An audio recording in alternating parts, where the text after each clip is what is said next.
Bumaba ang gabi sa Maynila, ibinabalik sa aking opisina ang isang kakaibang katahimikan na parang kristal. Naiwan na lamang ang kaluskos na mga pahinang binabaling at ang dilaw na liwanag ng desk lamp na bumabagsak sa bukas na folder ng mga kaso. Amoyng lumang papel at printer ink at ang tensyon ng mga hindi pa nalulutas na kaso. Lahat ng ito sa loob ng 3 taon ay naging mahalagang bahagi ng aking buhay. Ako, si Kapitan Maria Reyes ng pulisya, ay muling sinusuri ang iskema ng isang internasyonal na network ng mga manloloko. Ito ay isang komplikadong kaso na 6 na buwan na naming tinutuklas kasama ang aking mga katrabaho. Bawat detalye, bawat koneksyon, bawat pangalan sa dosye ay nangangailangan ng ganap na konsentrasyon. Ito ang aking mundo, ang mundo ng katarungan, ang mundo ng intelektual na pakikipagbaka, kung saan walang lugar para sa personal na damdamin. At sa sandaling iyon, nang bilugan ko ang pangalan ng pangunahing suspek, ang aking personal na telepono sa sulok ng mesa ay nakvibrate, binabasag ang katahimikan. Sa screen ay lumitaw ang 2 salita na akala ko ay hindi ko na muling makikita sa buong buhay ko, Tita Consuelo. Hindi sinadya na aking dibdib na gumalaw. Isang malamig na pakiramdam ang dumaan sa aking likod, hindi takot, kundi isang reflex na dulot ng mga alaala. Mga alaalang 3 taon buhay bilang manugang sa kanilang tahanan. 3 taon ng pasensya, ng mga luha, ng mga nilunok na insulto, na kahihiyan at pang-alipusta. Inalis ko ang lahat ng koneksyon sa kanila ng araw na pinirmahan ko ang madokumento ng diborsyo. Nang araw na pinalaya ko ang aking sarili. Kaya bakit? Bakit pagkatapos ang 3 taon ng katahimikan ay tinatawagan niya ako ngayon at sa oras na ito pa? Malalim akong huminga, pinilit ang aking sarili na bumalik sa kasalukuyan sa imahe ng isang babaeng kapitan ng dibisyon para sa paglaban sa krimen sa ekonomiya at hindi sa dating nagpapakumbabang manugang mula sa nakaraan. Pinagdaloy ko ang aking daliri sa screen, malamig at hiwalay ang tinig ko. Halo, sino ito? Sa kabilang dulong linya ay ilang segundong ang katahimikan. Marahil ay nagulat si Tita Consuelo sa aking malamig na tono, ngunit pagkatapos ay tumanog ang pamilyar niyang tinik maliksi, mapang-usig, puno na katagong kahulugan, natatakpan ng pekeng tamis. Ay, Maria ha, ikaw ba iyon anak? Matagal na akong hindi nakatawag sa iyo. Kamusta ka na ha? Napakaiba ng boses mo. Akala ko ay nakamali pa ako ng biniling numero. Mabuti naman ako. Salamat sa pagtatanong. May pinagkakaabalahan po ba kayo? Ayoko pang mag-alinlangan. Alam ko na ang bawat segundong pakikipag-usap sa babaeng ito ay isang parusa. Ay nako, bakit naman ganun? May masamang balita ba? Masayang bagay, mahal kong anak. Isang malaking pangyayari sa aming pamilya. Kaya nagmamadali akong ipaalam sa iyo. Humalahak siya. Ang halahak na ito ay nagpaalala sa akin ng kaluskos ng metal sa salamin. Si Ronaldo ay muling ikakasal ngayong katapusan ng linggo. Nanahimik ako. Ang kamay na humahawak sa ballpen ay hindi sinasadyang humigpit ng husto kaya ang plastik ay tahimik na basag. Si Ronaldo, ang aking dating asawa. Ang lalaking iniibig ko noon ng buong puso. Para sa kanya ay handang isuko ang isang maliwanag na karera at maging isang may bahay. Sa wakas ay nakahanap na siyang bago, kahit na ang aming kasal ay isang nagaling na sugat na, nang ganito itong bulukin muling ang ibang kamay, ay sumasakit pa rin ito ng isang mapurol, kahiyahiyang pananakit, na parang alam kung ano ang iniisip ko. Patuloy na nagwika si Tita Consuelo. Bawat salita niya ay isang kutsilyo na pinaikot sa aking sugat. At alam mo ba kung sino ang aking bagong manugang? Ay nako, Maria, isang brilyante siya. Isang tunay na prinsesa sa literal na kahulugan ng salita, si Violeta Aquino. Bumalik siya mula sa Singapore. Milyonaryo ang pamilya niya doon. Ang babae, maganda, matalino. At kung paano mahal si Ronaldo ko, kung paano pinahahalagahan, pagdating lang niya, agad na binili ang apartment sa Bonifacio Global City, kotse na halos 10 milyong piso. Sasabihin ko sa iyo ng tapat anong nga ninuno ang mayroon tayo na nagpadala sa amin ng ganitong manugang. Hindi katulad ng iba na dadalhin mo sa bahay, wala kang makukuha kundi kawalan. 3 taon na nakatira at walang anak na nailuwal. Kahit isang masamang pangalawang kamay na sasakyan ay hindi naipundar para sa asawa, walang silbi, sa isang salita. Ang hindi nakikitang sampal ay nangasunok sa aking mukha. Isinara ko ang aking mamata, at ang mga larawan ng 3 taon na ang nakakaraan ay muling bumaha sa isipan ko. Ang araw na iyon nang ako, isang batang at promising na investigador, ay nakpanggap ng mga dokumento at pumasok bilang isang simpleng opisina clerk dahil patuloy na sinasabi ni Ronaldo at ng kanyang ina na hindi kailangan ng babay ang karera. Ang trabaho niya ay umupo sa bahay, mag-alaga sa asawa at magsilang ng anak.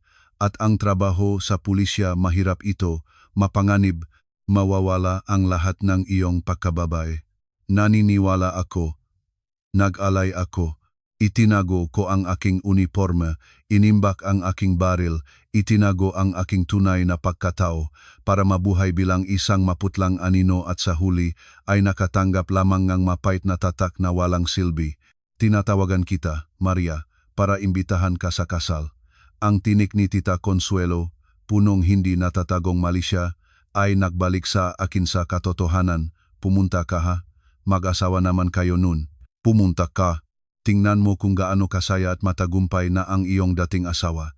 Tingnan mo kung paano maging asawa at manugang para buong pamilya ang mag-alaga sa iyo tulad ng reyna.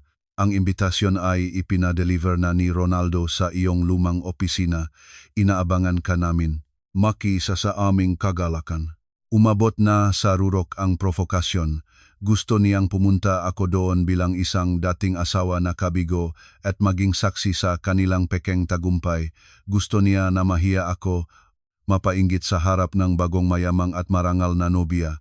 Gusto niyang gamitin ang kaligayahan ng kanyang anak para sa huling beses na tapak-tapakan ang aking dignidad. Ngunit hindi niya alam.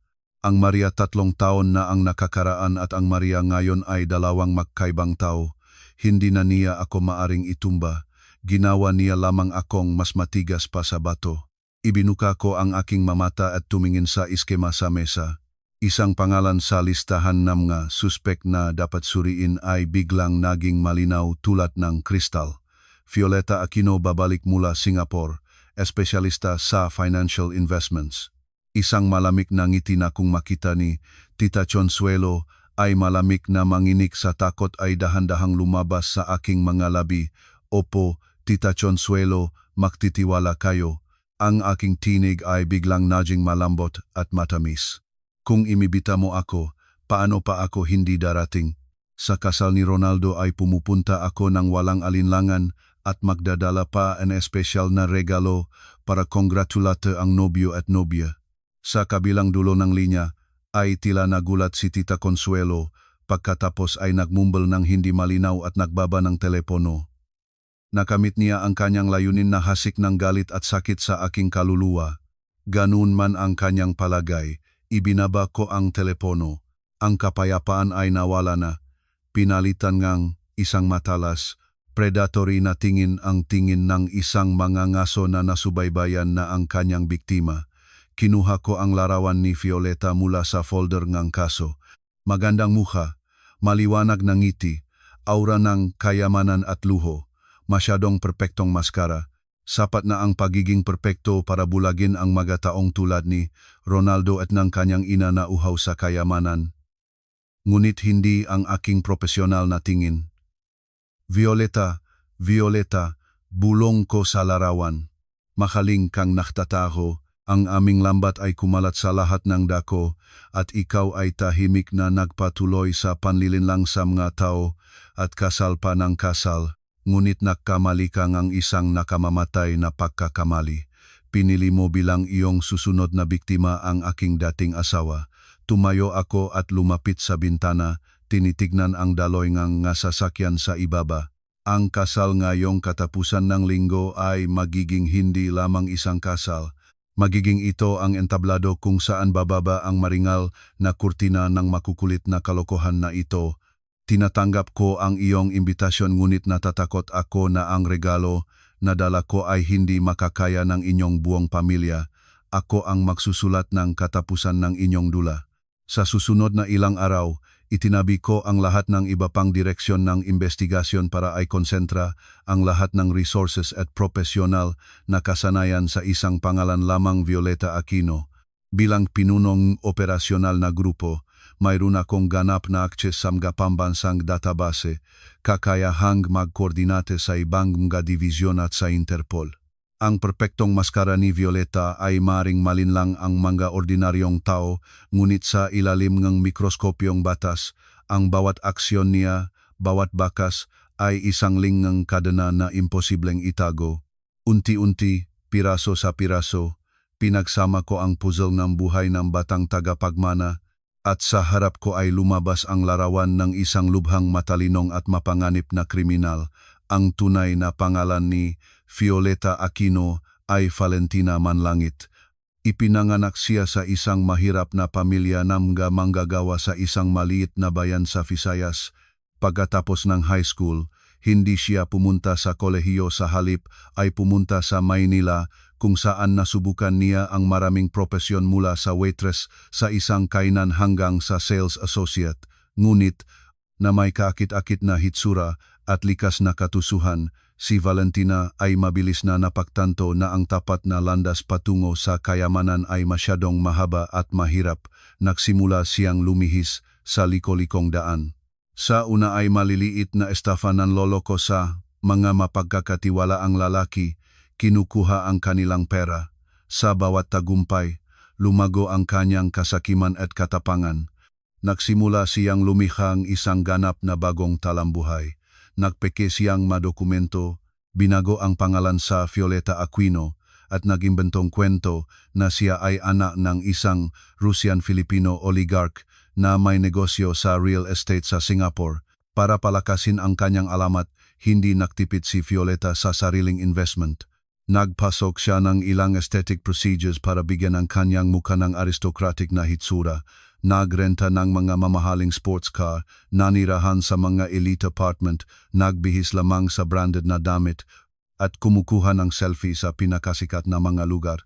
Sa social media, si Violeta ay isang successful businesswoman na may daan-daang libong followers.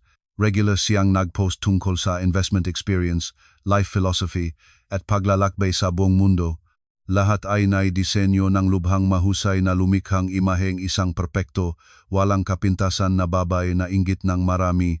At si Ronaldo, ang aking dating asawa, ay naging isa sa mga target na nahulog sa kanyang bitag.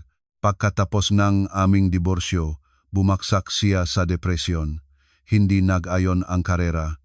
Madalas siyang nagreklamo sa social media tungkol sa kanyang buhay at sa walang silbing dating asawa. Ang mga status na ito ang umkuha ng atensyon ni Violeta. Siya mismo ang lumapit kay Ronaldo. Una ay nag-iwan ng manakikiramay na komento, pagkatapos ay lumipat sa personal na mensahe na may suporta at pagpapatibay loob. Para sa isang lalaki na may mataas na pagpapahalaga sa sarili ngunit limitadong kakayahan tulad ni Ronaldo, ang atensyon ng ganyang maganda at mayamang prinsesa ay katumbas ng panalo sa loto. Mabilis siyang nahulog sa kanyang lambat ng walang kahit isang paghihinala. Para palakasin ang tiwala ni Ronaldo at lalo ng kanyang ina na si Tita Consuelo, kumilos si Violeta ng malaki. Hindi lamang siya nagdala kay Ronaldo sa mga pinakamahal na restaurant at nagregalo ng mga branded na item, ginawa rin niya ang isang bagay na nagpagulat sa buong pamilya. Regalong kotse na halos 10 milyong piso at isang maluwag na apartment sa isang elite condominium na karehistro sa dalawa. Siyempre, lahat ng ito ay palabas lamang. Ang kotse ay isang pangmatagalang rental at ang apartment ay may maliit na down payment lamang na kinuha mula sa prangang na nakaraang estafa. Ang natitira ay nakabimbin bilang utang sa bangko.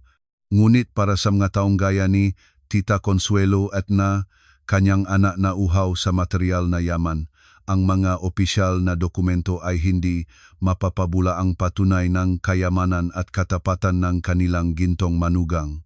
Mula sa araw na iyon, si Tita Consuelo ay naglakad sa lahat ng dako at nagmamapuri. Sa bawat taong makatagpo niya, ikukwento niya na ang kanyang anak ay mag-asawa sa isang mayamang tagapagmana mula Singapore nang hindi nakakalimot na pang-alipin sa akin bilang kontrast. Ito ang manugang na karapat-dapat, sabi ngang isang tita, naktuturo sa tita Consuelo ngunit palihim na tinitignan ang iba, hindi yung si Maria. Ano ang nakuha natin sa kanya, maliban sa pagiging opisina plankton?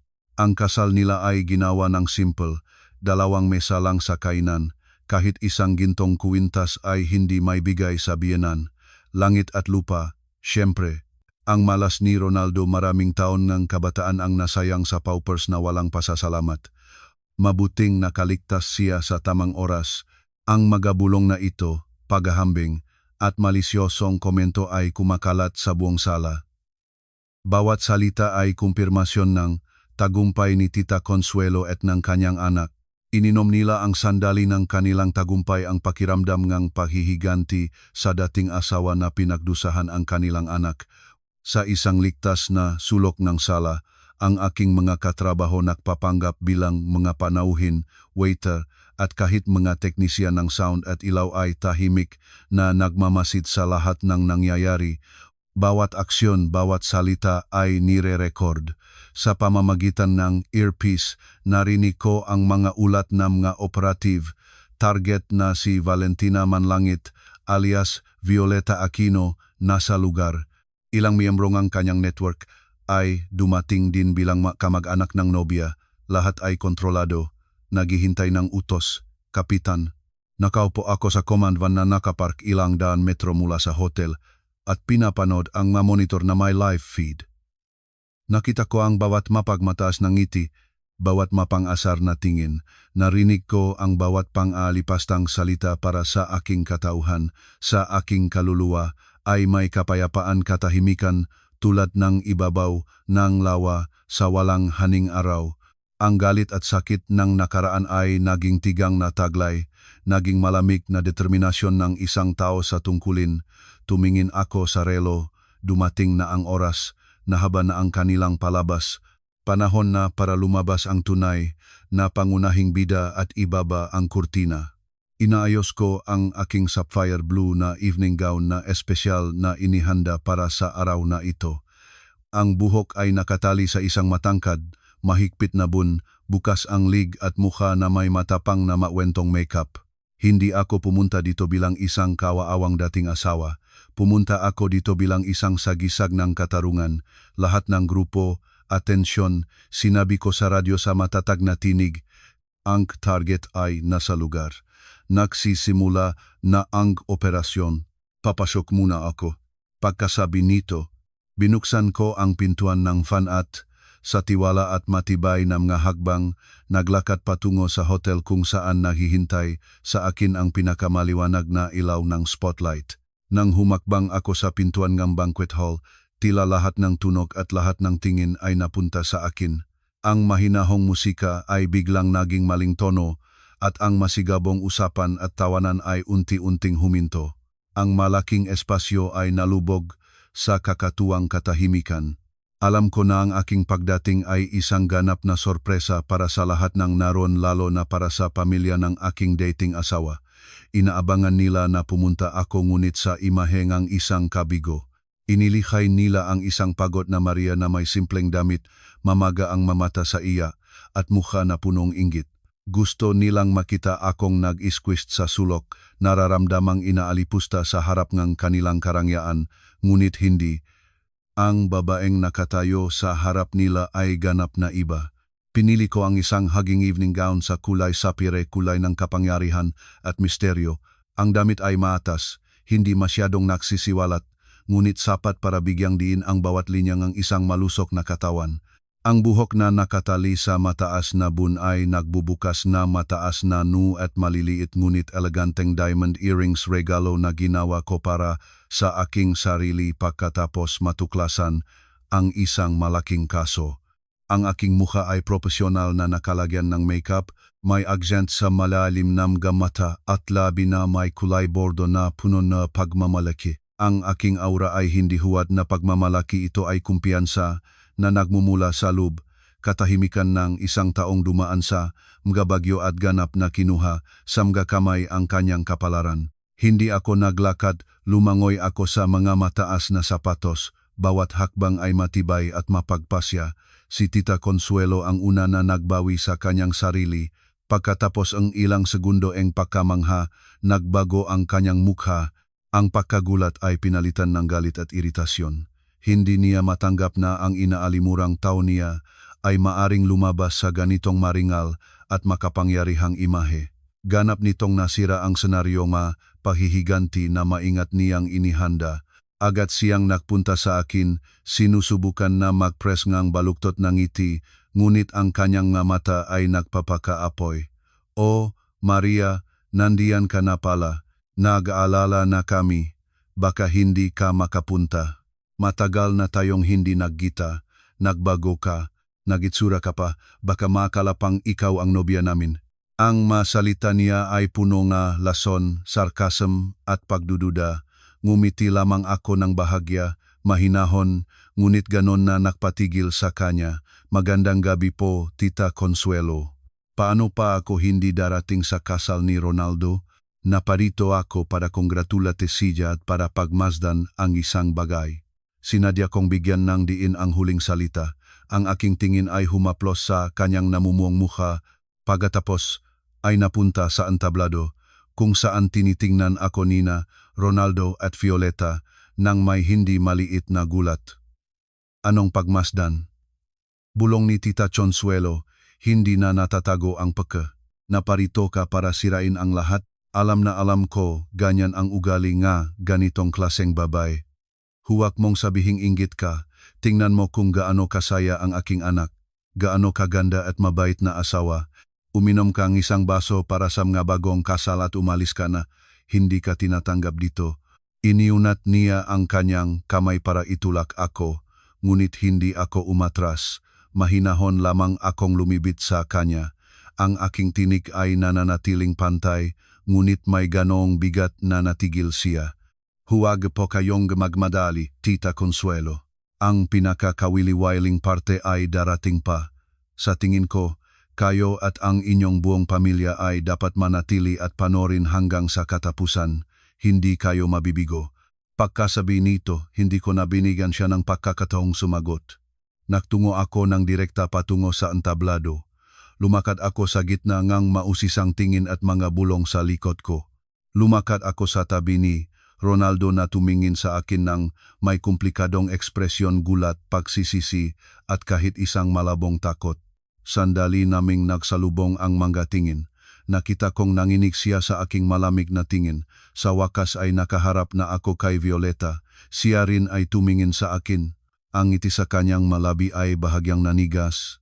Ngunit sa kanyang mata ay mababasa pa rin ang kumpiyansa at hamon ng isang nakwagi. "Magandang gabi, Maria," wika ni Violeta sa matamis na tinig. "Salamat na pumunta ka para ibahagi ang aming kagalakan. Talagang masaya akong makita kang mayos ang lahat."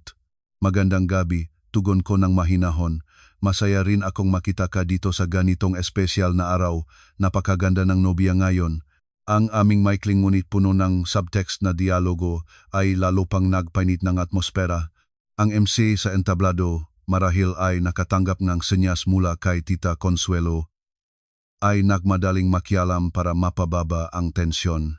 Kaya dumating na ang pinakamaningning na sandali na matagal na nating inaabangan. Hinihiling ko sa nobyo at nobya na magpalitan ng singsing bilang tanda ng walang hanggang pagmamahal. Tumunog ang musika.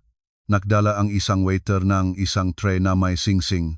Kinuha ni Ronaldo ang isa, handang isuot ito sa daliri ni Violeta. Lahat ng kamera, lahat ng tingin ay nakatutok sa kanila. Ito ang sandaling iyon, ang sandaling inaabangan ko. Ngumiti ako sa pagkakataong ito ay tunay na ngunit ang ngiting ito ay nagpagurong-urong sa hakbang ni Violeta. Dahan-dahan akong lumiko at sa pangkalahatang pagkamangha, umakyat sa mga hagdan ng entablado, nagtutungo ng direkta sa kanila. Nang tumapak ako sa entablado, biglang huminto ang romantikong musika. Ang malaking sala na ilang sandali ay puno ng palakpak at pagbati ay nalubog sa katahimikang kamatayan. Dandang pares ng mga mata nagpapahayag ng pagkagulat, curiosity at pagkalito ay nakatutok sa akin. Naguluhan ang MC sa entablado, hindi alam kung paano tumugon. Umusal siya, paumanhin, mga minamahal na panauhin. Mukhang may gustong sabihing masalita ng pagbati ang aming panauhin sa nobyo at nobya. Tinitignan ako ni Ronaldo ng diretso. Nang pumuti ang kanyang mukha, ang singsing sa kanyang kamay ay nanginginig. Marahil ay nag-isip siya na magsasagawa akong isang klasikong eksena ng selos uiyak, sumigaw at sirain ang kanyang kapistahan. Si Tita Consuelo sa ibaba ay namumula na sa galit at sinusubukang makalusot sa karamihan para ilabas ako sa entablado. Ngunit hindi ko binigyan silang ganitong pagkakataon. Hindi ako tumingin kay Ronaldo at hindi ko pinansin ang kanyang ina. Ang aking tingin ay nakadikit sa isang tao lamang ang nobya na si Violeta. Si Violeta o si Valentina Manlangit ay nagsisikap paring mapanatili ang kanyang kagimbal-gimbal. Ang ngiti sa kanyang malabi ay nawala na, pinalitan ng tensyon at pag-ingat. Tumingin siya sa akin. Ang kanyang tingin ay tila nagtatanong, ano ang iyong gagawin? Lumapit ako at tumayo sa pagitan ng nobyo at nobya. Kinuha ang mikropono mula sa mga kamay ng natigilan na MC. Hindi ako nagmadaling magsalita. Pinalawak ko ang aking tingin sa sala, tumingin ng direkta sa mga matang nga nakatutok sa akin, pagkatapos ay nagsalita.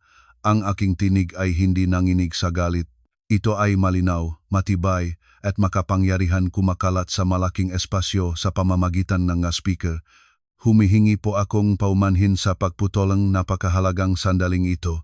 Ang pangalan ko ay Maria Reyes. Ako ang dating asawa ang nobyo na si Ronaldo Santos. Naparito ako ngayon hindi para congratulate at hindi rin para sirain ang pagdiriwang. Naparito ako dito bilang isang opisyal ng kapulisan para isakatuparan ang aking tungkulin sa serbisyo. Sa sandaling natapos ko, isang ungol ng pagkamangha ang nakilala sa sala. Opisyal ng kapulisan, tungkulin sa serbisyo.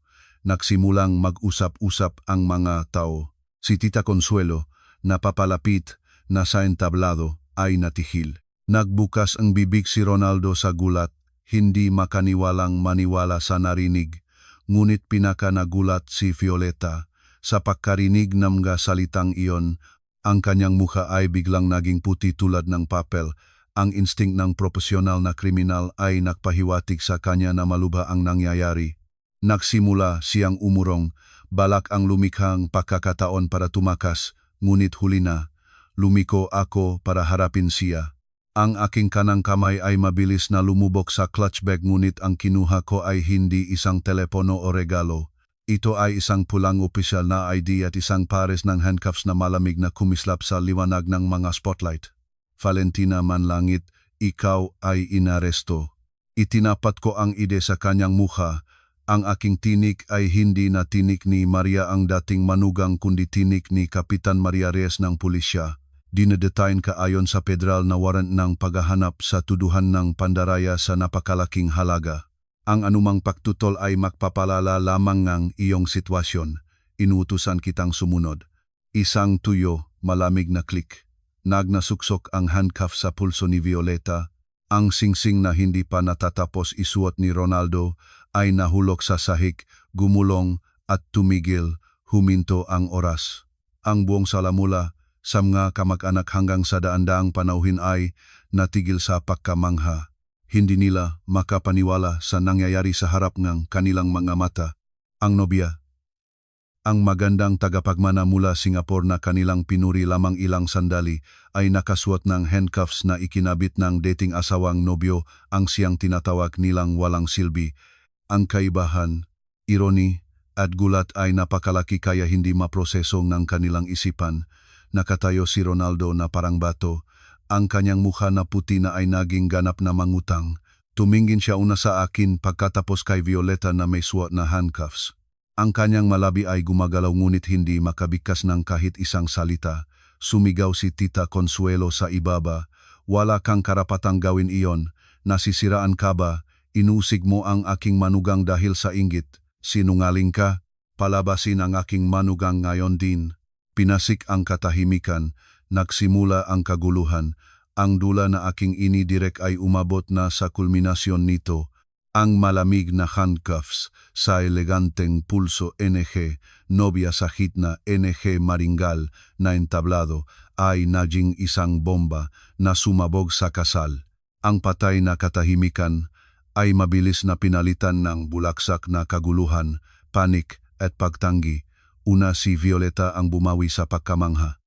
Pagkatapos ng ilang segundo ang katahimikan, sumigaw siya tulad ng isang baliw. Sinusubukang makaalpas mula sa aking hawak. Ang imahe ng mahinahon, aristokratik na babae ay naglaho na. Natitira lamang ang tunay na mukha ng isang hayop na natapik sa sulok. Bitawan mo ako. Sino ka? Paano mo ako matratato ng ganito? Mamamayan ako ni Singapore. May diplomatic immunity ako. Ito ay paninirang puri. Ronaldo, tulungan mo ako. Tita, tulungan niyo ako. Iniplantahan nila ako. Sumigaw siya at may desperadong habang tumingin kay Ronaldo. Ang gulat ay napakalaki kaya nakatayo pa rin siya ng walang galaw at walang laman ang mga mata, ngunit si Tita Consuelo hindi. Ang bulag na pagmamahal sa gintong manugang at matinding galit sa akin ay ginawa itong isang babaeng nabaliw. Hindi niya pinalala kung sino ang tama o mali. Sa kanyang mata, ako ang kaaway na winasak ang kaligayahan ng kanyang anak. Hayop, sinungaling, siga ni Tita Consuelo, nakalusot sa mahihinang seguridad, sumugal sa entablado. Ang kanyang mataas na buhok ay nangagulo, ang maringal na damit ay nakulubot, ang mukha ay namumula sa galit. Tumakbo siya ng diretso sa akin, nakausad ang makamay na may matalas na makuko, balak na kamutin at guibahin ang sinumang nangahas na mapahiya ang kanyang pamilya. Papatayin kita. Ibalik mo ang aking manugang sa akin. Hinulaan ko ang ganitong reaksyon. Sa karanasan sa mga komplikadong sitwasyon, pinanatili ko ang kalmado. Sa isang kamay ay hawak ko si Violeta at sa kabilang kamay ay mabilis na binloka ang atake ni Tita Consuelo. Sa isang simpleng ngunit epektibong galaw, itinulak ko ang kanyang kamay at bahagyang tinapik siya, pinilit siyang matumba at maatras ng ilang hakbang. Tita Consuelo, ako ay nasa tungkulin. Ang aking tinig ay malamig, walang emosyon. Ang pagsalungat sa mga aksyon, opisyal ng pulisya ay isang kriminal na pagkakasala. Hinihiling ko sa inyong manahimik at makipagtulungan. Ngunit ang aking masalita ay parang langis sa apoy, lalo pang sumigasig si Tita Consuelo. Anong tungkulin? Sino ang niloloko mo? Isang hamak na clerk ka lang na pinabayaan ng aking anak. Anong karapatan mo para kausapin akong ganyan? Ronaldo, anong tinatayo-tayo mo? Ipagtanggol mo ang iyong asawa, mahal mo ba siya o hindi? Lamang ng pinilit ng mga salita nga ina at ng pagnanais na mapanatili ang natitirang dignidad bilang lalaki, si Ronaldo ay nagbawi rin at sumugot sa akin. Maria, tigilan mo na iyan agad. Anong ginagawa mo? Bitawan mo si Violeta. Kung may nangyari, pag-usapan natin ng mahinahon. Naging mapanganib na ang sitwasyon, kapwa sila nawalan ng kontrol. Swat, kumikilos na, inutos ko sa pamamagitan ng miniature earpiece, at pagkatapos ay isang mas nakakagulat pang eksena ang naglatag. Mula sa lahat ng paningang sala, ang nga eleganteng panauhin, masuyong mga waiter, at profesional na mga photographer ay nahubat ng kanilang mamaskara. Sa isang kisap mata, inilabas nila ang mga sandata, espesyal na kagamitan, at mabilis na bumuo ng isang bilog na nag-isolate sa buong entablado. Ang mga pangunahing pintuan ng sala ay nabuksan at isang koponan ng SWAT sa buong kagamitan ay sumugod, hinaharang ang lahat ng labasan. Nagsimula ang tunay na panik sa sala. Ang mapanauhing ilang sandali ay nagtatamasa ang kasal ay sumisigaw na, nag-unahan naghahanap ng takbuhan, bumaksak ang mamesa, nagsabog ang mapinggan. Ang pangarap na kasal sa isang kisap mata ay naging isang masikip na eksena mula sa isang criminal thriller. Natigil si Tita Consuelo at si Ronaldo sa nakita. Hindi nila may larawan na magkakaroon ng ganitong karamihang pulis sa kanilang kasal. Hinawakan ang Tita Consuelo ngang dalawang female police officers, hindi na siya makakilos. pinatigil si Ronaldo ngang isa sa aking mga senior na katrabaho. Sa gitnang kaguluhang ito, mula sa direksyon ng pasukan ay tumanog ang mababang, makapangyarihang tinig. Lahat manatili sa inyong lugar, nagtatrabaho ang pulisya, hinihingi sa lahat ang manahimik at makipagtulungan. Ito ay si Hepe Soriano, ang aking deputy na nanggunguna sa operasyon sa lugar. Umagyat siya sa entablado at tumayo sa tabi ko. Si Violeta, nang makita ang SWAT at mapaktanto na bala ng paraan para makatakbo, ay tumihil na sa pagsisiha. Bumaksak siya sa sahig, nanginginig. Ang kanyang mukha ay maputlang kamatayan. Tapos na ang laro. Tumingin ako sa kanyang walang sigla na mukha pagkatapos sa natigilan sa takot na sina Ronaldo at ang kanyang ina. Alam ko na simula pa lamang ito ngang kanilang bangungot. Nangganap na kinuhang pulisya ang kontrol ng sitwasyon, humupa ang unang kaguluhan, pinalitan ng isang tense at nalilito na atmosfera. Hiniling sa mga panauhin na manatili sa kanilang malugar para magbigayng pahayag. Ang maringgal na entablado ay naging isang crime scene, kung saan nakaupo sa sahig ang nobya na may handcuffs at nakatayo ang nobyo at biyenan na parang mga estatwa. Sa harap ngang daan-daang mga tingin na nakatutok sa akin, alam ko na dumating na ang oras na ihayag ang katotohanan, hindi lamang para tapusin ang aking misyon, kundi para maibalik ang aking sariling dangal. Muli akong kumuhang mikropono. Ang aking tinig ay matatag at malinaw pa rin. Mga minamahal na panauhin, naunawaan ko na lahat kayo ay nagulat at nalilito. Pahintulutan ninyo akong muling ipakilala ang aking sarili. Ako ay Kapitan Maria Reyes, pinunong dibisyon para sa paglaban sa krimen sa ekonomiyang PNP-NCR. Ang babaeng ito itinutok ko sa kay Violeta na ang tunay na pangalan ay Valentina Manlangit, ay isang profesional na manloloko na nasa internasyonal na listahan ng paghahanap. Sa sala ay muling tumanog ang galit na ingay ng pagkamangha. Hindi totoo, nagsisinungaling siya, sumigaw si Tita Consuelo na hawak pa rin. Ang aking manugang ay si Violeta Aquino, mula siya sa Singapore. Mayaman siya, may kayamanan siya, hindi siya manloloko. Ikaw ang nagpaplanong i-frame siya dahil sa inggit.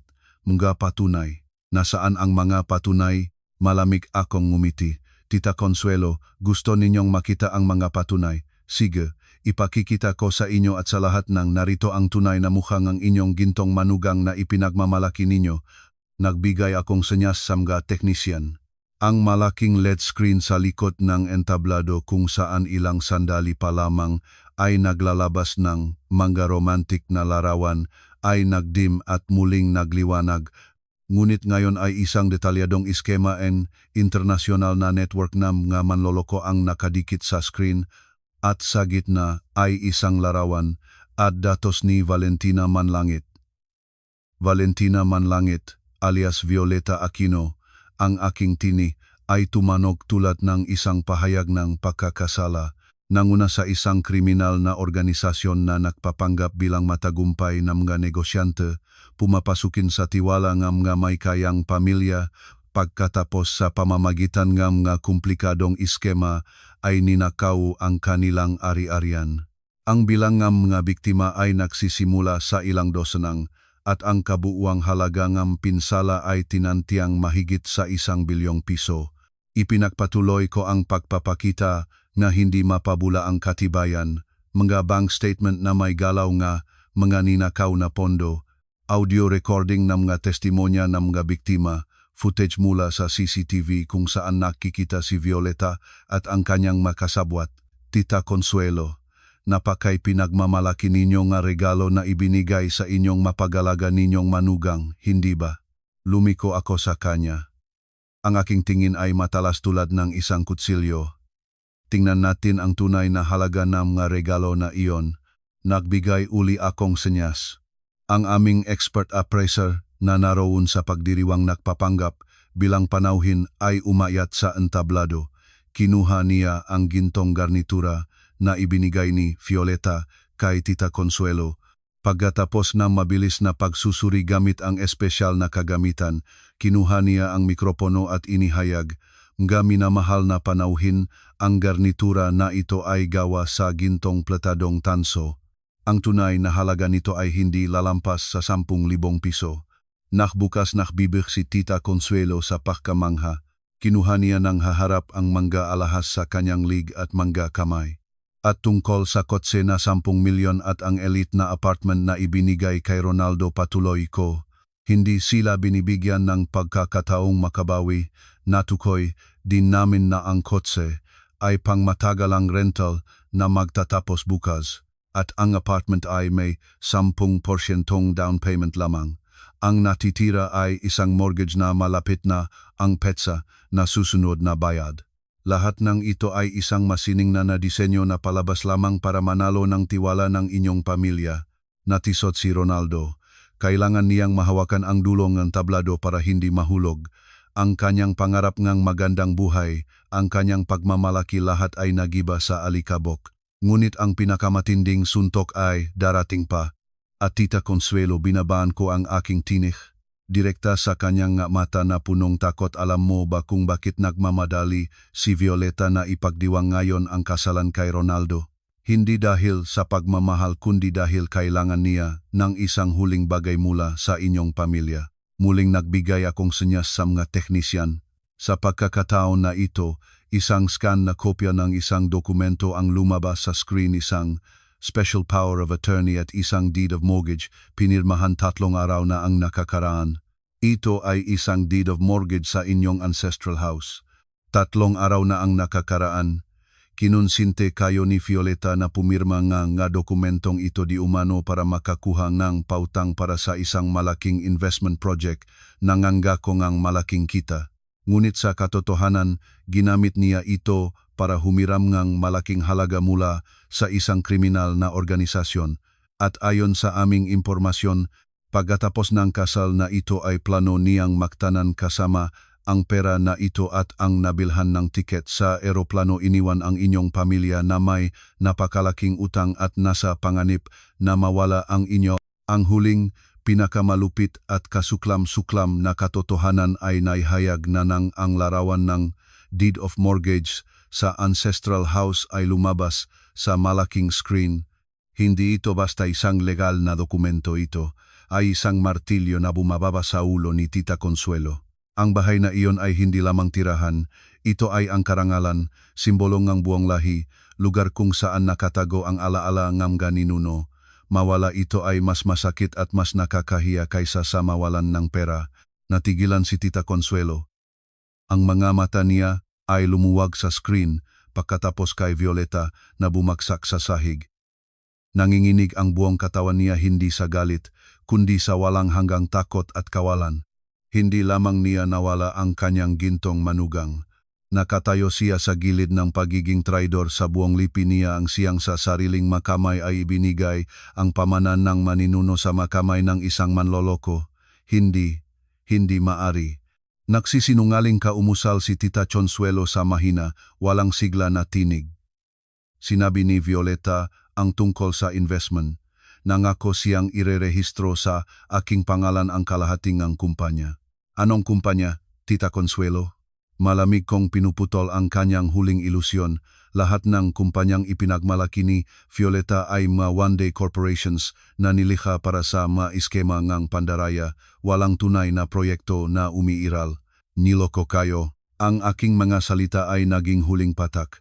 Naubos ang lakas ngang masakim at mapagmataas na babaeng ito. Binukla ni Tita Consuelo ang kanyang mga mata, naglabas ng ilang mawaring tunok na tisod at bumaksak sa sahig ng entablado, nawalan ng malay. Nanay, nanay, sigaw ni Ronaldo ng may despersasyon. Sumugal siya sa kanya, paniking, sinusubukang gising muli. Ang kasal ay ganap na naging isang libing. Libing ng karangalan, pagmamalaki at kinabukasan ng kanilang pamilya. Ang aming mga duty medics ay mabilis na nagpakita. Inihiga si Tita Consuelo sa stretcher at inilabas. Ang mapanauhin na nagmasid sa lahat ng dramang ito ay ayaw ng manatili. Nagsimula silang umalis. Ang mapagbati at mga tingin ng pagkamanghain ay pinalitan ng mabulong, mga nakikiramay, mapang-alipustang at kahit masayang matingin. Kita ninyo, ang kasakiman nga naman, nag-aakalang nahuli nila ang isang gintong isda, pala ay piranya pala. Tita Consuelo, kaninang umaga ay Reyna, ngayon ay sinakay sa stretcher. Karma, kiduhan si Ronaldo, magandang asawa ang nawala, at muntik pang mapag-asawang manloloko. Ano ang ipinuhunan, iyon ang inani. Pero si Maria naman, magaling, akala natin mahiyain, pala ay kapitan na palangang pulisya. Nakuha niya ng mag-isa ang ganitong network. Totunga, hindi mapagkakatiwalaan ang hitsura. Ang mapag-usap na ito ay nakarating kay Ronaldo. Bawat salita ay isang karayom na tumusok sa kanyang pagmamahal sa sarili. Lumubog siya sa sahig malapit sa entablado, niyakap ang kanyang ulo sa mga kamay. Tunok ng sirena ng ambulansya, ang dumaraming ingay ng karamihan, ang nga boses ng aking makatrabahong nangangalap ng mapahayag. Lahat ito ay halo-halong chaotic na ingay na pumupunit ng kanyang kamalayan. Nawala niya ang lahat sa isang gabi, ang bagong asawa, ang kayamanan, ang reputasyon, at ang ina na hindi alam ang kondisyon. Si Valentina Manlangit ay itinaas na mula sa sahig at inilalabas na. Hindi na siya sumisigaw o umiyak, itinuon lamang niya ang kanyang ulo at tumingin sa akin ng may matinding galit. Reyes, magaling ka, nanalo ka ngunit huwag kang matuwa, hindi ko hahayaang tahimik kang mamuhay.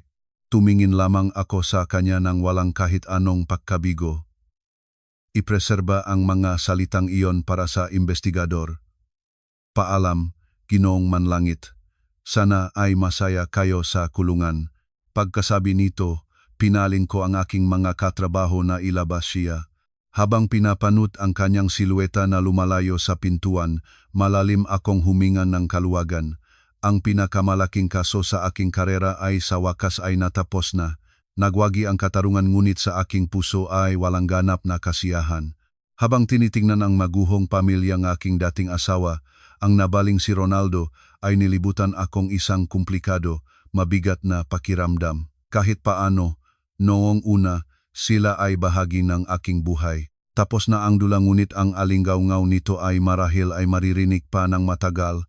Ang silit ng investigasyon sa gusaling PNP ay malamig, puspos ng mahigpit na diwan ng batas. Tanging isang iron table, 2 upuan, at isang lampara lamang, isang liwanag na bumabagsak ng direkta pababa, lumilihang nag-isang maliwanag na lugar sa makitid na espasyo. Si Valentina Manlangit, siya rin si Violeta, ay nakaupo sa upuan sa harap ko. Wala na siya sa maringal na wedding gown, suot lamang ang gray na damit ng institusyon. Ang makeup ay nahugasan na, bunyag ang isang pagod, payat na mukha ngunit sa kanyang nga mata ay mababasa pa rin ang pagmamatigas at kawalang interes. Nakaupo ako sa harap sa uniforme ng pulisya, ang siyang pinilit kong itago sa loop ng 3 taon para sa kapakanan ng pag-aasawa. Ngayon muling nakasuot nito, naramdaman ko ang aking sarili, hindi ang nagpapakumbabang manugang na si Maria, kundi si Kapitan Maria Reyes, kinatawan ng batas.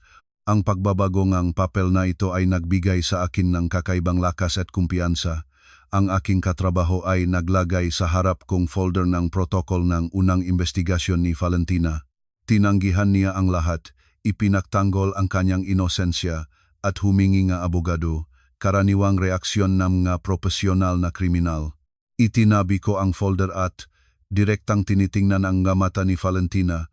Mahinahon kong sinabi, Valentina, alam mo bang ang nakaraang 6 na buwan ay inukol ko ang karamihan ng aking oras sa pag-aral ng iyong katauhan. Alam ko ang iyong kabataan, ang nga trabaho na pinagtrabahuhan mo, ang nga lalaking niloko mo. Alam ko pa ang iyong paboritong pagkain at ang iyong gawi sa pagkagat ng mga kuko kapag kinakabahan ka. Alam kita ng mas mabuti pa kaysa sa iyong makamag-anak. Bahagyang nanginig si Valentina. Sa kanyang tingin ay lumabas ang pag-alangan. Alam ko na natamaan ko ang target. Ang mga profesional na manloloko ay kadalasang may mataas na kumpiyansa sa kanilang kakayahang magtago at ang pag-unawa na binasa ka ng iba tulad ng isang bukas na aklat ay nag-alis ng kanilang pagiging mahinahon. Napakatalino mo, Valentina, patuloy ko sa pantay na tinik. lumikha kang masyadong perpektong senaryo. Tinamaan mo ang pinakamahihinang bahagi ng tao, kasakiman at kayabangan. Binigyan mo sila nga pangarap na kayamanan at katayuan ng walang pagsisikap, at nang nalubok na sila sa pangarap na iyon, inagaw mo sa kanila ang lahat ng mayroon sila. Hindi ko naunawaan ang sinasabi mo. Sinubukan ni Valentina na mapanatili ang malamig na ekspresyon, ngunit ang kanyang makamay sa ilalim ng mesa ay kumukurot na sa baliktad. Hindi mo naiintindihan. Ngumisi ako ng liko. Kung gayon, hayaan mong tulungan kitang matandaan. Ang unang biktima sa kasong ito, ang negosyante na si Ginoong Manalo, ay nawala ang lahat ng kanyang kayamanan nang magtiwala sa iyong proyekto ng isang elite na subdivision. Ang ikalawang biktima, ang isang retirado na sigang Buenaventura, ay ibinigay ang lahat ng kanyang ipon para sa mga investment sa stock market. At ilang dosenang iba pa, Valentina, lahat sila ay may isang bagay. Nagtitiwala sila sa pangalan ng Violeta Aquino na henyo na financial consultant. Nagpause ako, kumuhang isang paknam nga larawan, inilapak ang mga ito sa mesa at itinutok sa kanya. Ito ang kanilang malarawan, ito ang mga luha, wasa ng mga pamilya, sirang mga buhay. Tingnan mo, naksulyap si Valentina sa mga larawan at agad na lumayo. Sa unang pagkakataon, nakita ko ang aninong takot sa kanyang mukha. Sa palagay mo, kung manahimik ka at maghihintay na abogado, ay makakalusot ka? Valentina, nasa internasyonal na listahan kang paghahanap. Lahat ng iyong ma-overseas account ay nakablock. Ang iyong makasabwat ay isa-isang nagbibigay ng pahayag. Lahat ng daan palabas ay naharang. Ang voluntaryong pagkumpisal ay ang nag-isang paraan para makatanggap ng kabutihan. Tumayo ako, lumibit sa mesa, huminto sa kanyang likod, at nagpatuloy halos bulong, ngunit may ganoong lakas na ito ay makapagbagsak ng kanyang huling linya ng depensa. At alam mo, si Ronaldo Santos, ang iyong dinaging asawa na itinuturing mong ganap na tanga, ay naging pinakamahinangling sa iyong plano. Ang kanyang kayabangan at ang kayabangan ng kanyang ina ay nagpabago ng pansin sa akin sa taong akala mong wala nang kinalaman sa lahat ng ito. Ironic, hindi ba? Ikaw mismo ang nakatit sa iyong sarili sa bitag. Inibaba ni Valentina ang kanyang ulo sa mesa. Nanginig ang kanyang ngabalikat. Ang pagmamatigas at kawalang interes ay ganap na bumaksak. Umiyak siya, napakahihiyaw, nang may pihati. Hindi ito maluhang pagsisisi, ito ay maluhang pagkatalo at kawalan. Bumalik ako sa aking upuan at pasyenteng naghintay. Alam ko na mabilis siyang magsasalita. At gaya ngang inaasahan ko, pagkatapos ng ilang minuto nga pag-iyak, itinataas ni Valentina ang kanyang ulo at sa isang mapaos na tinig ay nagsabi, "Sasabihin ko ang lahat, lahat. Ngunit may isang kondisyon. Ang mga kriminal ay walang karapatang maglagayng kondisyon." Malamig kong sumagot. Gusto kong malaman. Tumingin siya sa akin ng may kuryosidad at kahit isang tiyak na inggit. Sino ka talaga? Paano mo nagawa na matagal na itago? Sino ka? Bakit ang isang babaeng tulad mo ay pumayag na mabuhay ng 3 taon na ganun? Matagal akong nanahimik, tinitignan siya. Ang tanong na ito ay interesado sa kanya, ngunit marahil ay kay Ronaldo at sa kanyang ina rin. Nagpasya akong sagutin siya. Dahil sa pagmamahal at dahil sa kamangmangan. Ngunit ngayon, wala na ang isa man sa dalawa. Natira na lamang ang katarungan. At ngayon ay magsimula ka ng magsalita. Sa mga araw pagkatapos ng nakakagulat na kasal, ang aming opisina ay naging sentro ng atensyon ng media. Ang kaso ng kasal estafa ay nasa unang pahina ng lahat ng diaryo. Ang larawan ng nobya sa handcuffs at ang aking portrait sa uniforme ay kumalat ng hindi kapanipaniwalang bilis. Ang aking tunay na pagkakakilanlan ay hindi na isang sikreto. Maraming abala ito, ngunit kasabay na ito ay isang kalayaan. Hindi ko na kailangan pang magtago. Habang abala ako sa pangangasiwa ng investigasyon at sa mga investigasyon ng mga miyembro ng grupo ni Valentina, nayulat sa akin na may isang taong gustong makita ako. Ito ay si Ronaldo. Nag-atubili ako.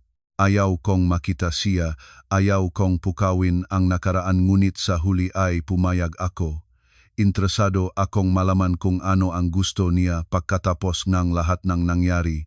Ang pagtatagpo ay nagaganap sa reception room para sa mga mamamayan. Si Ronaldo ay mukha na pagod at nakmukhang 10 taon na ang nakakaraan, nawala na ang marangyang damit. Suot niya ang isang gusot at hindi sariwang damit, magulo ang buhok, malalim na namukmo ang mga mata na may madilim na bilog, payat at pagod ang mukha. Hindi na ito ang dating pabaya at mapagmataas na lalaki na nakita ko sa kasal ito ay isang kaawa-awa, pinagsabog na kabigo. Nang makita niya akong papasok sa uniforme, si Ronaldo ay napahinto at inibaba ang kanyang ulo, hindi makatingin sa aking mamata. Ang uring ito na naghahanap ng pabor ay ganap na hindi pamilyar sa akin. Napakaiba nito mula sa mapangyarihang, laging tama na asawang ang aking mga alaala. Maria iyon ay, kapitan bumal-bumal siya, hindi alam kung paano ako tawagan. Umupo, sabi ko sa pantay na tinik, walang sama ng loop at walang simpatya. Bakit ka naparito? Naupo si Ronaldo, kinakabahan ang makamay. Ako naparito, ako ang nanay, gumaling siya. Ngunit sinabi ng mga doktor, malakas na shock iyon. Maring may kahihinatnan at ang apartment nagpadala ng abiso ng foreclosure ang bangko. Nag-aalala siyang nakukuwento tungkol sa kaluha-luha na kanyang pamilya. Ang kanyang boses ay puno na desperasyon. Mahinahon akong nakikinig. Ayaw ko ito ngunit ito ang hindi maiwasang resulta ng kanilang kasakiman at kamangmangan. Naparito ako hindi para ipagtanggol si Violeta. Itinataas ni Ronaldo ang kanyang komplikadong tingin sa akin. Alam ko, manloloko siya. Nararapat siyang parusahan. Naparito ako para humiling sa iyong tulong. Nakunot ko ang aking kilay. Nang tulong? Paano kita matutulungan? Ang apartment. Maria, ang kanyang boses ay naging nagsusumamo. Alam ko na malupit ang batas, ngunit ikaw ang naghandle ng kasong ito. May bigat ka. Maaari kang makipag-usap sa bangko, sa mga autoridad, huminging postponement o humanap ng paraan para mapanatili ang apartment para sa aking pamilya. Iyon na lang ang natitira sa amin. Kung mawawala ito, hindi mabubuhay ang nanay. Tumingin ako sa kanya, at sa aking malabi ay lumabas ang isang maasim na ngiti. Kahit ngayon ay sarili niya at pamilya lang ang iniisip niya. Naparito siya sa akin hindi dahil nagsisisiya, hindi para humingi na tawad kundi dahil napagtanto niya na ako ang kanyang walang silbing dating asawa ngayon ay ang nag-iisang tao na may kapangyarihang makapaglitas sa kanya. Ronaldo, nagsimula akong magsalita ng mabagal at malinaw. Nang tinatapakan ninyo ngang inyong nanay, ang aking masakripisyo, minamaliit ang aking trabaho, nag-isip kayo ngang araw na ito nang hindi pa. Nang bulag kayong naktiwala sa isang dikilalang tao at pinagtataksilan ang asawa na kasama ninyong dumaan sa lahat ng kahirapan, nag-isip kayo sa mga kahihinatnan. At nang tumawag ang inyong ina para alipustahin ako at imbitahan sa kasal para sa paghihiganti, nag-isip siya sa presyong babayaran? Bawat tanong ko ay nagpapalubok pa ng malalim sa pagkakaupo ni Ronaldo. Hindi siya makasagot. Nagsimula siyang matandaan. Naalala ang unang nga araw pagkatapos ng kasal kung paano ko itinago ang aking trabaho. Magabing nagsasabi akong pumupunta sa trabahong ekstra habang nakaupo ako sa isang lugar para sa ambush operation. Magapasa sa aking katawan na sinasabihan ko na naaksidente sa bisikleta. Mahapunan na dali-daling niluto pagkatapos ng mahabang arawng trabaho. Mga pera na patago kong hinihiram sa mga kaibigan para mapanatili ang pamilya ng walang trabaho siya. Lahat ng ito ay tinanggap niya noon bilang isang natural tungkulin ng isang asawa. Ngunit ngayon, habang tinitingnan ang makapangyarihang kapitan ng pulisya na si Maria Reyes, naunawaan niya kung gaano katanga at kasamaan ang ginawa niya. Nawala niya ang isang brilyante, pinuntahan ang isang makintab na bato. Ako nakamali ako. Maria, umiyak si Ronaldo. Mga luhang na huling pagsisisi. Alam ko, kakilakilabot ang pakikitungo ko sa iyo. Patawarin mo ako, lubos talaga akong nagsisisi. Tinitingnan ko ang kanyang mga luha at ang aking puso ay nananatiling mahinahon. Kung ang mapahinging tawad na ito ay narinig ko 3 taon na ang nakakaraan, marahil ay natuos-buosa na ako. Ngunit ngayon ay huli na. Ang aking puso ay nangas na. Ang pagmamahal at pagpapatawad na naramdaman ko para sa kanya ay namatay noong araw na nilisan ko ang kanilang bahay. Ang iyong pagsisisi ay hindi magbabago ng anumang bagay. Ronaldo, tumayo ako, tinapos ang usapan. Ang batas ang magpapasya ang lahat ng may katarungan. Hindi ko maari at hindi ko gagawing makialam. Ito ang presyo na babayaran na inyong pamilya para sa inyong mga pagkakamali. Umalis ka na.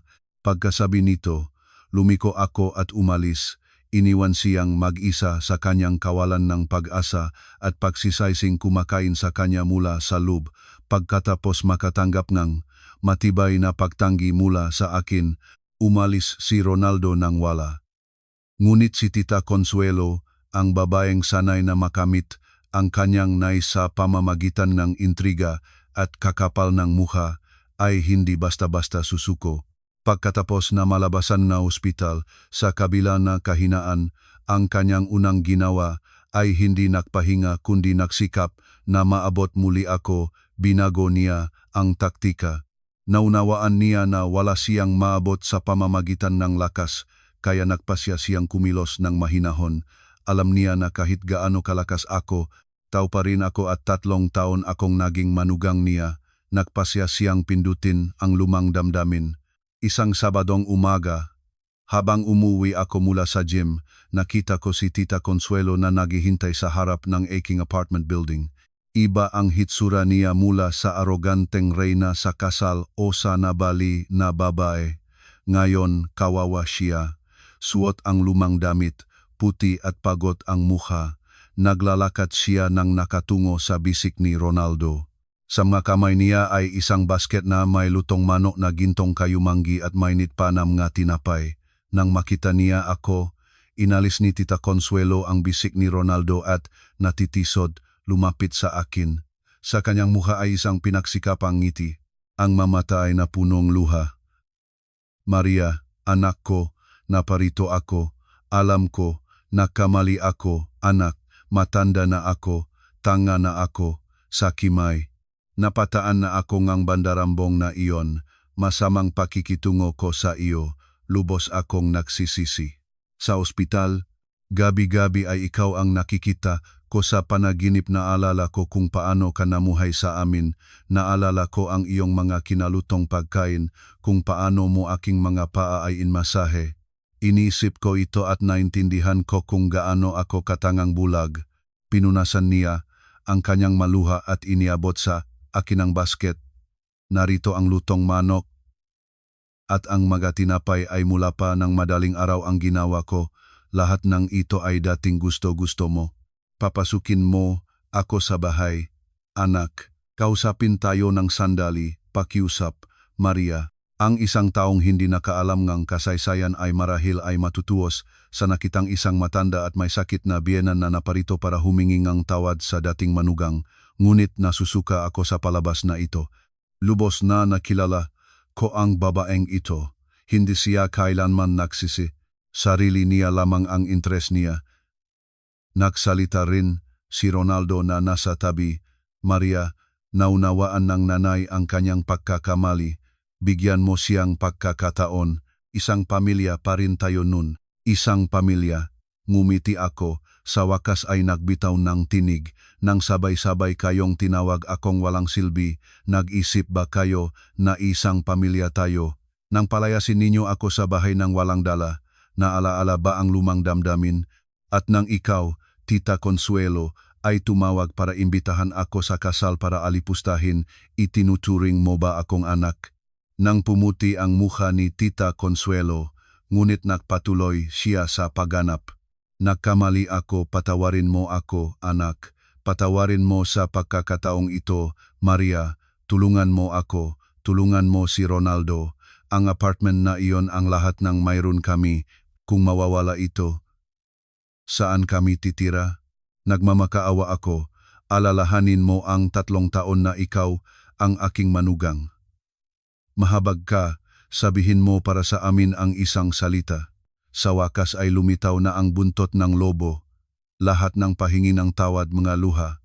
Lutong manok at tinapay lahat para sa isang layunin, ang mapanatili ang apartment. Direkta akong tumingin sa kanyang mamata, at ang huling natitirang awa sa akin ay nawala, pinalitan ng pagamak. Tita Consuelo, ang lutong manok at tinapay na iyan ay dalhin na ninyo sa inyong sarili, hindi ako kumakain ng ganyan. At tungkol sa apartment, nasabi ko na kay Ronaldo, hindi ako makikialam. Iyon ang presyong kasakiman. Kayo mismo ang pumirma ng deed of mortgage na iyon kaya kayo mismo ang magdadala ng responsibilidad para sa inyong ginawa.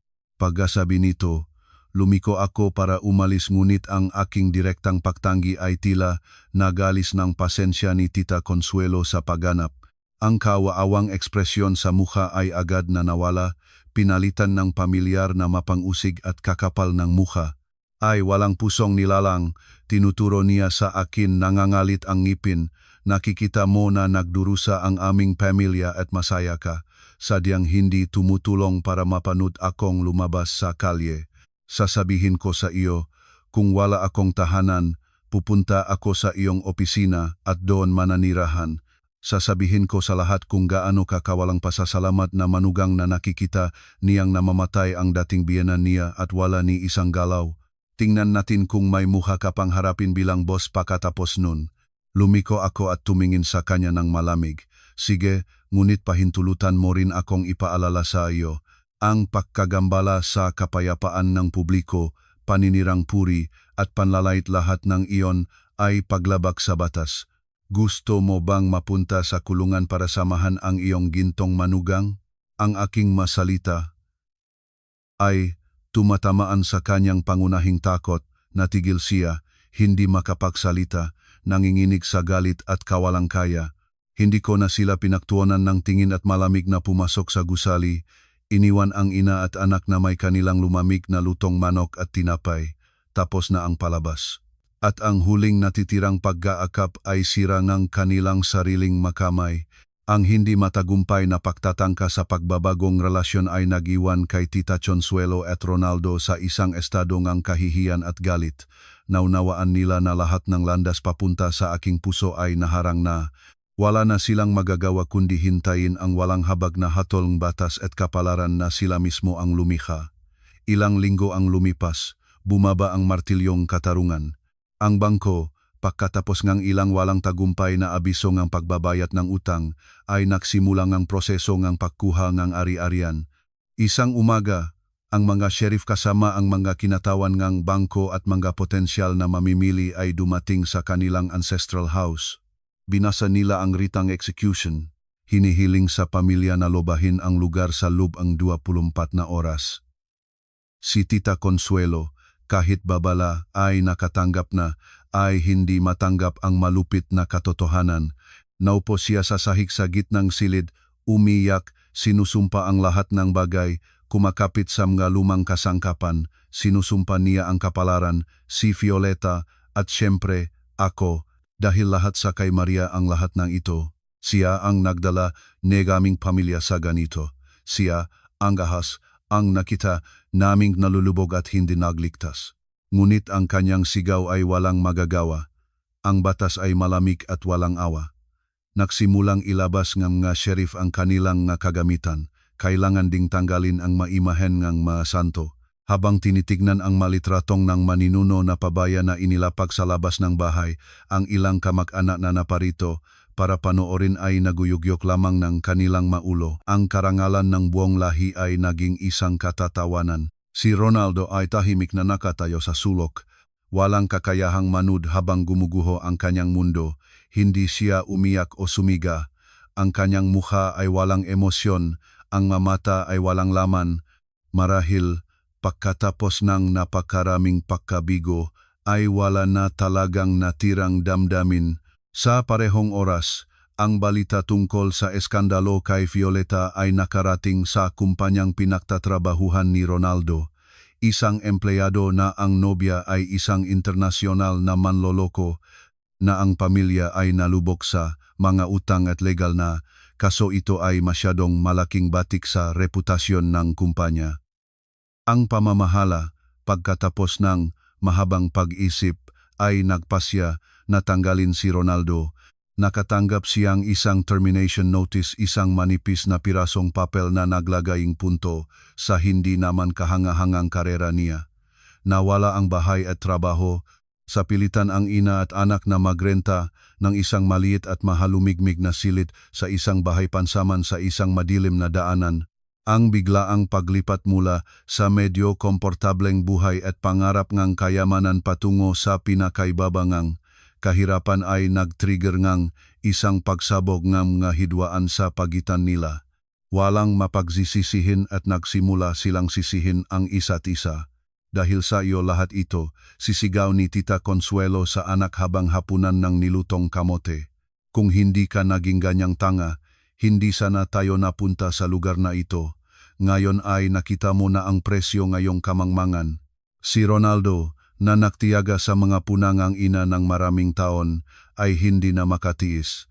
Malakas niyang ibinato ang tinidor sa mesa at sumigaw ngang paktugon.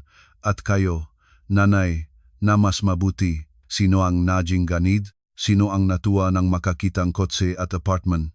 Nalingat na. Sino ang nagpahikayat sa akin na iwan si Maria? Sino ang pumirma ng deed of mortgage na iyon? Huwag mong ibato sa akin ang lahat ng kasalanan. Ang kanilang buhay ay nalubog sa walang katapusang nga pagtatalo, sumbat at mutual na akusasyon. Nagiging mas maasim at mapang-asar si Tita Consuelo. Si Ronaldo ay nahulog sa depresyon at nagsimulang uminom. Mula sa mga kaalyado sa laban-laban sa akin, naging mga kaway sila. Ang banal na ugnayan ng ina at anak ay nasira ng kasakiman at egoismo. Nalaman ko ito mula sa isang dating katrabaho sa kumpanya ni Ronaldo. Sa pagkarinig nito, wala akong kahit isang pata ng masamang kasiyahan, pihati lamang. Hindi ko gusto na makarating sila sa ganitong estado. Nais ko lamang na magtagumpay ang katarungan at may bawi ang aking karangalan. Ngunit ang gulong ng karma ay walang habag. Pinarurusahan nito hindi lamang ang mga kriminal, isinasama rin nito sa umiikot na lahat ng may kinalaman. Hinuhulaan sila sa trahedya na walang labasan. Tumingin ako sa bintana. Ang gabi-gabing lungsod ay kumikislap ng mga ilaw. Dun sa isa sa mga madilim na sulok nito ay nabubuhay sa kadiliman at paghihirap ang ina at anak. Malalim akong huminga. Ang kaluluwang tao kung minsan ay mas kakilakilabot at mas walang awa kaysa sa anumang batas. Lumipas ang isang taon, lahat ay tila humupa na. Ang aking kaso ay matagumpay na natapos. Si Valentina Manlangit at lahat ng kanyang makasabwat ay nakatanggap ng nararapat na parusa. Ang aking buhay ay bumalik sa pamilyar na daloy, ngunit na may ganap na bagong pakiramdam. Hindi na ako kailangang magtago, mamuhay sa lilim. Ako ay ako na, ganap na ibinibigay ang aking sarili sa minamahal na trabaho. Tungkol sa pamilya ng aking dating asawa, ang mabalita ay nakakarating sa akin bilang mapiraso-pirasong kanilang tragiko at nalalanta na buhay. Ang buhay sa masikip na bahay pansaman ay ganap na sumira sa kanilang relasyon. Ang maalitan ay naging karaniwan na. Ang kalusugan ni Tita Consuelo pagkatapos ng syok ng pagkawala ng bahay at ng mga araw na ginugol sa put ay mabilis na lumala. Tumaas ang presyon na gudugo, nagdagdag ang depresyon, at halos hindi na siya bumabangon mula sa higaan, laging sinusumpa ang lahat. Si Ronaldo, pagkatapos ng pagkatanggal sa trabaho, ay hindi na nakakita ng ibang opisina na trabaho. Ang batik ng iskandalo kay Violeta ay sumusunod sa kanya saan man siya pumunta. Mula sa isang taong may edukasyon na laging itinuturing ang sariling mas mataas sa iba, napilitan siyang pumunta sa pisikal na trabaho para mabuhay. Nagtrabaho siya bilang construction laborer, bodega loader sa palangke, at sa huli ay naging driver ng rideshare. Ang mahirap na buhay, pasanin ng pag-aalaga sa isang may sakit at palaging nainis na ina ay nagbago sa kanya ng ganap. Naging tahimik siya, walang salita, laging pagod at napipigilan ang ekspresyon.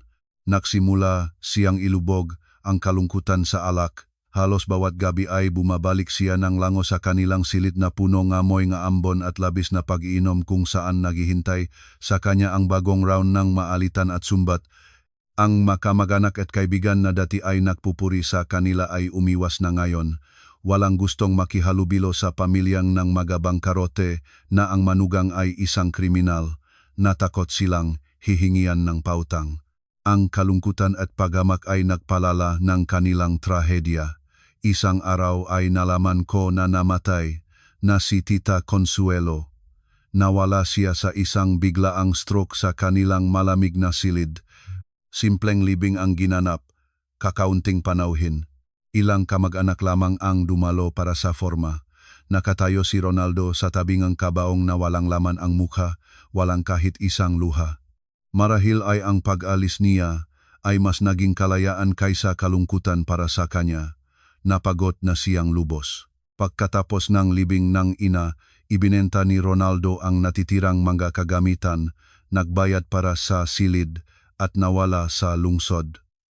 Walang nakaalam kung saan siya pumunta. Ang pamilyang 3 taon ay nakpakulong sa akin sa impyerno ay ganap na natunaw. Bawat isa ay may kanyang kapalaran ngunit lahat ay may tragikong wakas. Sa pagdinig ng balitang ito, naramdaman ko ang bigat sa aking puso. Hindi ako nagalak. Nakita ko lamang ang kawalang saysayang kasakiman at inggit. Kung noong araw ay pinahahalagahan nila ang mayroon sila, pinahahalagahan ang asawa at manugang na nasa tabi nila, marahil ay magkaiba sana ang lahat, ngunit sa buhay ay walang komplikadong hypothetical. Para sa bawat pagpili ay may binabayarang presyo at sila ay nagbayad ng masyadong mataas na halaga. Inaasahan ko lamang na pagkatapos ngang lahat ng ito, matatakpuan ni Ronaldo sa kanyang sarili ang lakas para magsimulang muli. Isang buhay na walang kasakiman, walang kasinungalingan. Isang buhay na mayroong kapayapaan ng isipan. Lumipas pa ang 2 taon, ang oras ang pinakamahusay na manggagamot. Ang mabagyong nakaraan ay humupa na. Nagiwan lamang ang magaan na alingawngaw sa memorya. Ang aking buhay ay nagbukas en isang bagong kabanata na isinulat en kapayapaan, masipag na trabaho, at simpleng ngunit napakahalaga na kaligayahan. Pagkatapos ng tagumpay ng kaso en kasal at estafa, ang aking nga merito ay nakilala. Binigyan akong isang bagong responsableng posisyon. Naging Deputy Chief akong dibisyon para sa paglaban sa krimen sa ekonomiya. Dumami ang trabaho at responsibilidad ngunit ito ang aking bokasyon at sa mahirap na kapaligiran na iyon, nahanap ko ang aking katuwang. Ang pangalan niya ay Roman, isang mayor mula sa Criminal Investigation Division. Nagkakilala kami sa isang joint operation. Siya ay mature, mahinahon, may malamig na ulo sa trabaho at kamanghamanghang mainit na puso. Hindi siya nagulat sa aking ranggo o sa aking matagumpay. Sa likod ng mahigpit na uniforme, nakita niya ang isang babae na kailangan din ng suporta. Naintindihan niya ang aking magagabing, walang tulok sa trabaho, biglang mga misyon at patuloy na panganib. Sa tabi niya, hindi kailangan kong magpanggap na malakas. Maari akong maging sarili ko. Ang aming kasal ay simpleng ginawa sa dining room ng departamento, kasama ang pamilya, mga katrabaho, at malapit na mga kaibigan. Walang mga supercar at luxury gifts, walang maringal na regalo. Tanging tunay na pagbati at pagmamahal na itinayo sa mutual na pag-unawa at respeto. Isang malamig na taglawin na hapon sa Maynila, habang umulan, ay may urgent na pulong na tinawagan ako sa pangunahing tanggapan na medyo malayo mula sa aming service housing. Dahil sa traffic, nagpasya akong sumakayng rideshare. Ilang minuto ang lumipas, nagabiso ang app na dumating na ang driver. Isang lumang at gusot na sasakyan ang huminto sa harap ko. Ang driver ay nakasuot, nega faded at basag-basag na jacket, nega serbisyo. Ang mukha ay halos ganap na natatakpan nega hood. Ang mga malalim na mapuskay na mata lamang at mamuving balat ang nakikita. Nang walang pag-iisip, kinumpirma ko ang ruta at sumakay. Nagpatuloy kami. Lumalakas ang ulan, sumandal ako sa upuan, nagtatangkang mapanatili ang distansya mula, Miss, lumapit ka ng kaunti, mabasa ang iyong kloak. Ang tinik na ito isang karaniwang parirala ngunit parang isang susi na nagbubukas ng pinto sa nakaraan na maingat kong tinatak. Napalungga ang aking puso. Isang nakapipihating pamilyar na pakiramdam. Anginingisi ako. Pinagmasdan ang batok at likod ng lalaki. Isang yumuko manipis na likod, hindi maari. Pagkakatugma lamang ito, ngunit nang huminto kami sa ilaw ng semaforo, ilang beses siyang umubo. Ang pagubo na ito kung paano niya itinataas ang magaslaw, nagpapaldos na kamay lahat ay nakakagulat na pamilyar. Ang memorya ng isang investigador ay hindi nagbibigay ng pagkakamali. 5 taon ang lumipas, ngunit ang ilang bagay ay hindi nagbabago. Mabilis na tumibok ang aking puso. Nanatili akong walang galaw. Natatakot na ang anumang kilos ay sirain ang ironik na sandaling ito. Ang natitirang bahaging biyahe ay ginugol ko sa pagkakalito. Ano ang gagawin ko pagdating namin? Makunwaring hindi ko siya nakilala o tumingin sa kanyang nga mata. Sa wakas, huminto ang sasakyan sa pangunahing pasukan ng PNP headquarters. Lumabas ako, bahagyang nanginig ang mga paa. Sinadya kong humarap. Nagpapanggap na naghahanap ng pera sa pitaka, sinusubukan na maantala ang oras. Umaasa pa rin akong nagamali ako. Sa inyo ay 350 piso, tumanok muli ang tinik. Malalim akong huminga, kumuhang 500 pisong bawat at lumiko. Sa sandaling iyon ay itinataas din niya ang ulo para kunin ang pera. Sa nakaugalian, inalis niya ang lumang medical na maskara. At nagtagpo ang aming matingin, huminto ang oras sa gitna ng ambon. Ang mukhang iyon kahit napagod na mga taon at pangangailangan, payat, madilim, may malalim na kulubot ay hindi ko malimutan. Siya si Ronaldo, natigil din siya, nakilala niya ako. Ang kanyang nga mata ay lumawak sa gulat. Pagkatapos ang gulat ay pinalitan ng pagkaligalig, panik at sa huli ng ganitong malalim, walang hanggang kahihiyang inibaba ang kanyang ulo, hindi na makatingin sa akin. Ang kanyang tingin ay tumalon sa aking uniforme, sa mga bituin sa aking mabalikat, pagkatapos sa kanyang lumang sasakyan, sa kanyang makamay na punong langis. Ang malupit na kaibahan sa pagitan namin sa sandaling iyon ay mas magsasalita pa kaysa sa anumang salita. Siya ay isang opisyal ng pulisya na may mataas na ranggo. Siya ay isang rideshare driver. Siya ay pumapasok sa gusaling kapangyarihan. Siya ay nakatayo sa ulan sa kalye. Maria, umusal siyang aking pangalan. Ang kanyang tinik ay nanginig at humihiwalay, tulad ng bulong na tinatatakpan ng ulan. Hindi ko alam kung ano ang sasabihin ko. Lahat ng damdamin sa loob ko ay nawala na. Walang galit, walang samang loob, wala pang simpatya. Ang kakaibang pakiramdam lamang na tila tinitingnan ko ang isang taong nakilala ko noon ngunit hindi ko kailanman tunay na naunawaan. Mahinahon kong inilapag ang bawad sa kanyang nanginginig na kamay. Sukli na hindi kailangan. Salamat. Sinadya kong gamitin ang magalang, opisyal na tono na ginagamit sa pakikipag-usap sa isang estranyo. Ang aking salamat ay marahil ay mas matalas pa kaysa sa isang kutsilyo na tinusok sa natitira sa kanyang pagmamalaki. Pagkasabi nito, nang walang ni isang segundong pag-alinlangan, lumiko ako at naglakad patungo sa pasukan. Hindi ako lumingon ngunit naramdaman ko ang kanyang tingin sa aking likod. Isang tingin na punong pagsisisi, pait, at kahihiyan ng isang taong dati ay nasa rurok ng kayabangan at ngayon ay nahulog sa pinakailalim. Nakaroon siyang isang asawa na handang gawin ang lahat para sa kanya ngunit siya mismo ang nag-itapon sa kanya, pinuntahan ang isang pekeng pangarap. Narinig ko ang pagumandar ng makinangang kanyang sasakyan. Ang tunok ay unti-unting tumahimik, nawala sa ingay ng trapiko at ulan. Umalis siya, tulad ng isang anino, nawala na naman sa aking buhay at marahil ay magpakailanman. Nang pasok ako sa mainit na lobby, malalim akong huminga. Ang mapalad at maikli na pagtatagpo na ito ay hindi isang parusa, kundi isang panghuling kalayaan. Naglagay ito ngang punto sa lumang kabanata aking buhay. Maari na akong tumingin sa nakaraan ng walang sakit kapayapaan lamang. Ang nakaraan ay natitira na sa likuran ko at sa harap ko ay isang maliwanag at punong pag-asang kinabukasan. Ang pagtatakpo kay Ronaldo ay ang huling alingaw-ngaw ng matagal nang nakalipas na lindol.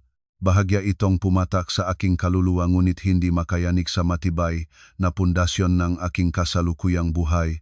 Nang gabing iyon sa hapunan, naikwento ko ito kay Roman. Tahimik niyang nakinig. Pagkatapos ay hinawakan lamang ang aking kamay at nagsabi, "Nakaraan na ang lahat, Marichel. Huwag ng pag-isipan. Nandito na tayong ating anak." Nagpatuloy ang buhay. Bagong magakaso, bagong magahamon, ngunit ngayon, hindi na ako nag-iisa, may matibay na likuran. Ang aming munting anak ay lumalaki, matalino at makulit. Siya ang aming walang katapusang kagalakan. Ang masandaling habang nagbabasa kami ni Roman ng makwento sa kanya bago siya matulog ay para sa akin ay tuktok ng kaligayahan. Paminsan-minsan ay makakarating sa akin ang mapirasong balita tungkol kay Ronaldo sa pamamagitan ng dating kakilala. Sinasabi nila na pagkatapos na pagtatakpo na iyon ay ibinenta niya ang sasakyan at lumipat sa ibang rehiyon nagtrabaho bilang manggagawa sa isang pabrika. Namumuhay siyang nakabukod, walang kausap, hindi pa rin nag-asawa.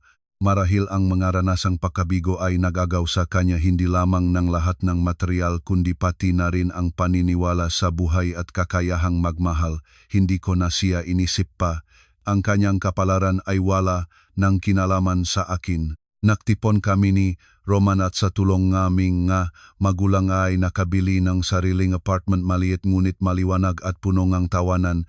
Nag-ayos ako mismo aming pugad, umalingaw-ngaw sa kalayaan. Naunawaan ko na ang halaga ng isang babay ay hindi sa dami ng daladala niya sa tahanan ng kanyang asawa. Ang halaga niya ay nasa kanyang pagkatao, katalinuhan, kasarinlan. Ang isang tunay na lalaki ay hindi kailanman magpapaalis sa iyong pangarap. Ipagmamalaki niya ang iyong matagumpay. At masaya ako na nahanap ko ang ganitong lalaki. Isang araw bagong Pasko, nakatanggap akong isang maliit na pakete na walang return address. Sa loob ay isang lumang notebook at isang liham na nakasulat sa pamilyar na kuliglig na sulat kamay. Sulat kamay ni Ronaldo. Sa liham, hindi siya humihingi ng tawad. Sinabi niya lamang na ito ang aking diary na iniwan ko nang umalis.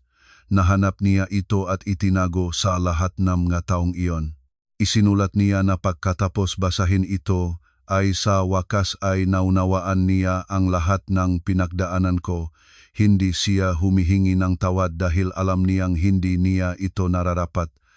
Gusto niya lamang ibalik sa akin ang bahaging nakaraan na ninakaw niya sa akin. Sa katapusan ay mabuting siya ay nagbigay ng isang pagbabalik ngunit marahil ay taos-pusong pagbati. Hawak ko ang diary. Ibinabaling ang madinilim ngang panahon ng mga pahina. Mga linya na isinulat ko sa kabataan puno ng bulak na pagmamahal at walang hanggang sakit. Muling binasa ko ang mga ito nang may magaan na ngiti, walang pagsisisi. Ang nakaraang akin ay nanatili sa magapahinang iyon. Hindi ko sinunok ito. Inilagay ko ito sa isang kahong kahoy sa kailaliman ng aparador bilang isang alaala ng kabataan. Bilang isang mahalagang aral tungkol sa kalikasan ng tao, lumingon ako sa sala. Binubuhat ni Roman sa likod ang aming anak. Masaya silang nagtatawanan malapit sa mesa, naglalaro kaming paglalagang ng mga siomay para sa Pasko. Amoy ng masa, karne, amoy ng kapistahan at pamilyang kapakipakinabang. Ngumiti ako. Anuman ang kaguluhan ng nakaraan, natitira na iyon sa likuran. Ang aking kasalukuyan at kinabukasan ay narito. Ang lalaking ito, ang batang ito, ang payapang tahanan na ito ang tunay na kaligayahan. Ang aking huling daungan at ang pinakamaliwanag na umaga ng aking buhay.